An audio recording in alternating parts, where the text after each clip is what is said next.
Excellences, mesdames, mesdemoiselles et messieurs, il m'est très agréable de vous accueillir aujourd'hui à l'ICI, dans le cadre de la table ronde consacrée aux accords de libre-échange entre coopération et compétition.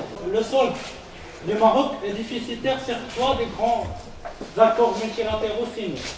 Alors, prenons par exemple l'accord entre les États-Unis et le Maroc. On voit que les Américains ont profité pleinement de cet accord, contrairement aux Marocains.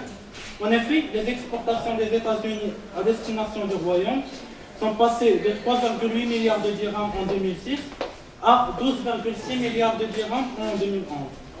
Contrairement au Maroc, qui a commencé déjà à exporter depuis 2008 vers les États-Unis avec 2,7 milliards de dirhams et qui est passé aujourd'hui à seulement 5 milliards de dirhams. Pour signer les accords, je pense au départ c'est une volonté politique et économique du pouvoir public.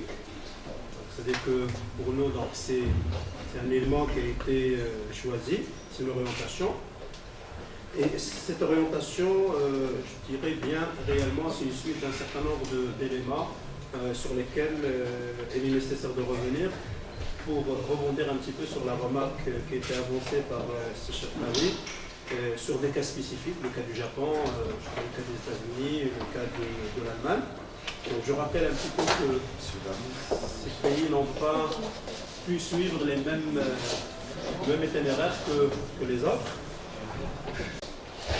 La politique de signature d'accords de libre-échange entre le Maroc et un certain nombre de partenaires s'inscrit dans une logique libérale de l'économie marocaine qui a été adoptée depuis des années, depuis l'indépendance. De même que le libéralisme, vous le savez, c'est une tendance lourde de l'économie mondiale. Personne ne parle d'une économie qui se développe en autarcie indépendamment de ce qui se passe à l'extérieur. Et effectivement, la signature d'accords de libre-échange n'est pas un phénomène marocain, c'est un phénomène mondial. Toutes les zones à travers le monde se créent, se forment de zones de libre-échange. Vous voyez ce qui se passe entre les États-Unis, le Mexique, le Canada, ce qui se passe en Asie et en Europe même. نعطي واحد نظرة موجزة على يعني حسب فكري الخاص بما يتعلق باتفاقية تبادل الحر بالنسبة للمغرب. فالمغرب اقتصاد المغرب كما تعلمون جميعا فهو خضع لمراحل متفاوتة أو متناقضة. خضع لنظام يعني كونسابيل ليميرجونس يعني بداية رمي الأرجل إلى السطح. خضع لنظام القطبين في المده التي كان هناك نزاع ما بين الاتحاد السوفيتي والولايات المتحده الامريكيه، كان المغرب يتخبط ما بين النظام الليبرالي والنظام الاشتراكي.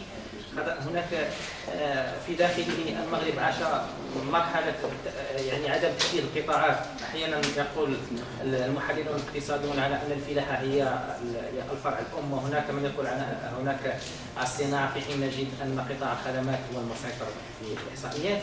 هناك يعني عرف اقتصاد المغرب يعني مجموعه من المشاكل ادت الى تطبيق سياسه التقويم الهيكلي للباس سنه 1900. Je tiens à remercier chère audience pour votre présence, pour votre disponibilité et pour votre intérêt. L'intérêt que vous avez porté à notre événement et l'intérêt que vous avez porté à notre égard.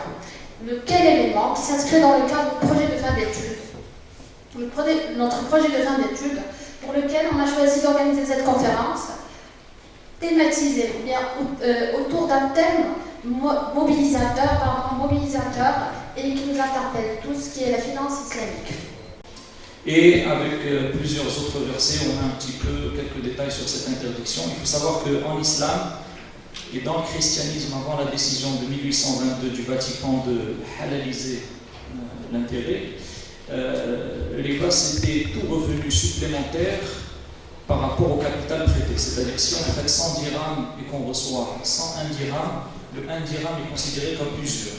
La différenciation usure intérêt n'est venue que plus tard avec, disons, l'émergence de l'économie politique.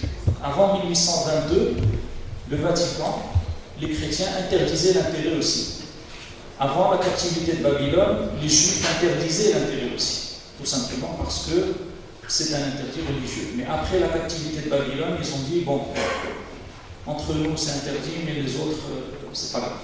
Chargé de cela, après avoir pris la peine de venir au Maroc, mon pays, pour proposer au ministre des Finances de l'époque, qui est l'actuel gouverneur de la Banque centrale, de créer la première banque islamique au Maroc. On nous a dit, c'est pas le moment, votre banque ne présente pas d'intérêt pour nous. Oui, j'ai dit oui, puisqu'on ne travaille pas avec des intérêts.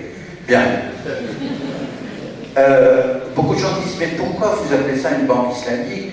Pourquoi une banque chrétienne, etc.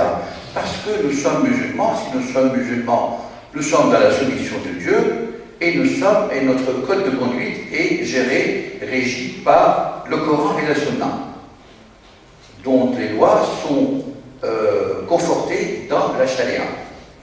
Dans la Sharia, il y a Shari'at al-Ibadat, les 5 piliers de l'islam, et il y a Shari'at al-Mu'amalat, qui régit les opérations commerciales, économiques et les opérations d'argent. Donc, lui a parlé de l'islam des lettres, moi je vais essayer de parler de l'islam des chiffres. Parce que l'islam, c'est aussi des chiffres, c'est aussi de l'économie. La finance islamique est au service de l'économie réelle. Quand on parle, je dirais, de finance islamique, il y a, je dirais, un certain nombre de questions qui viennent à l'esprit. Premièrement, il y a une sorte de confusion, d'a priori, d'incompréhension pour la plupart des personnes initiées quant à ce qu'est la finance islamique, ce que sont les produits islamiques. Très souvent, on se pose la question de savoir qu'est-ce qui est halal, qu'est-ce qui est haram. Ça veut dire quoi d'abord un produit halal, un produit haram? Ça veut dire quoi une fatwa? Est-ce qu'on doit distinguer une fatwa qui est une portée générale ou bien une fatwa qui est privée, ce qu'on appelle fatwa al-'amma ou fatwa al-khassam? Quand on parle de produits comme le murabaha, le mudaraba, est-ce que vraiment les gens savent ce que c'est? Quand on parle de produits salam, de stisma', on s'aperçoit très rapidement en discutant avec des gens de la finance conventionnelle qu'au fait, ils ne savent pas ce que c'est que ces produits. Et ces produits-là, pour les comprendre, il ne suffit pas de lire une définition et de dire c'est bon, j'ai compris le produit, donc j'ai compris la finance islamique. C'est beaucoup plus profond que ça. Là aussi, je ne vais pas trop m'attarder, donc encore une fois, je ne fais que poser des questions. Donc, pour beaucoup de personnes, la finance islamique, c'est exactement la même chose que la finance conventionnelle, c'est juste un produit marketing. Et autre question, et c'est la bonne, est-ce que c'est un levier fondamental, stratégique, de développement économique à travers l'attraction de capitaux arabo-musulmans, des levées de fonds, comme Asmir Ali l'a souligné, relance d'investissement à travers l'activité de production, faisant face à une activité de dette qui n'est que inflationniste et qui ne sert pas l'intérêt global de la société, comme elle a été présentée par mon prédécesseur. Est-ce que également c'est une meilleure manière de répartir des richesses? Parce que l'usurier, comme a dit Talal, il s'enrichit même si l'entrepreneur s'appauvrit. D'accord? Maintenant, en répartissant équitablement la richesse, est-ce qu'on ne donne pas également un souffle et une oxygénation au circuit économique en favorisant davantage de classe moyenne, de plus de consommation, de relance économique, de pouvoir d'achat? Et donc tout ça, la volonté politique, comme disait bien Ali, c'est une jauge qui permettra également de juger de la réponse à ces questions. Premièrement, pourquoi c'est important? Pourquoi la finance islamique est importante? Là, je vais revenir sur le point qui a été cité. Deuxièmement, quelles sont ces différentes opportunités qui s'offrent à nous pour les lauréats? Et troisièmement, une fois on identifie ces opportunités, comment on peut y arriver?